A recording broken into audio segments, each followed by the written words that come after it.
ওয়াকফ বিল নিয়ে মমতা ব্যানার্জি দেখছে, আমরা ওয়াকফ বিল নিয়ে কেন আমরা দুই দাদা হয়ে ঝগড়া করব? কেন আমরা ঝগড়া করতে যাব? কেন আমার বাংলাতে লাল রক্ত ছড়িয়ে দেব?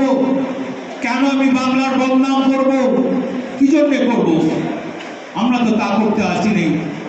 মমতা ব্যানার্জি যে কথা মন্ত্রী বলল, 11 সালের পর আজকে ওয়েস্ট বেঙ্গল কি ছিল আর মমতা ব্যানার্জি ওয়েস্ট বেঙ্গলকে কি করেছে, এ আপনি জানেন, আমি জানি, সাধারণ মানুষ জানে। তাই বন্ধু, আপনাদের কাছে বলতে এসেছি একটা কথা। 16 তারিখে বোধ হয় নলহাটিতে ওয়াকফ বলে নিয়ে একটা মিছিল আছে।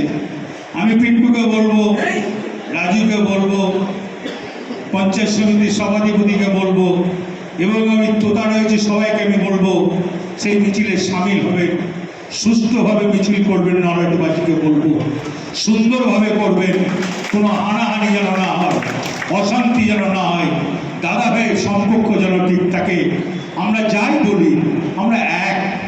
আমার রক্তের সঙ্গে অন্য রক্ত, আজকে এখানে আমাদের গিয়ে বসে রয়েছে কাজলুর রক্তটা কাটুক আর আমার রক্তটা কাটুক।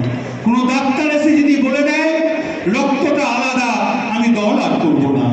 কাজলুর যে রক্ত আমারও সেই রক্ত, তাহলে কেন আমরা ঝগড়া করবো? তাই বলতে আপনাদের কিনা আমি বলতে এসেছি, মমতা ব্যানার্জি আপনাদের জন্য আছে, আপনাদের চিন্তা করার দরকার নাই।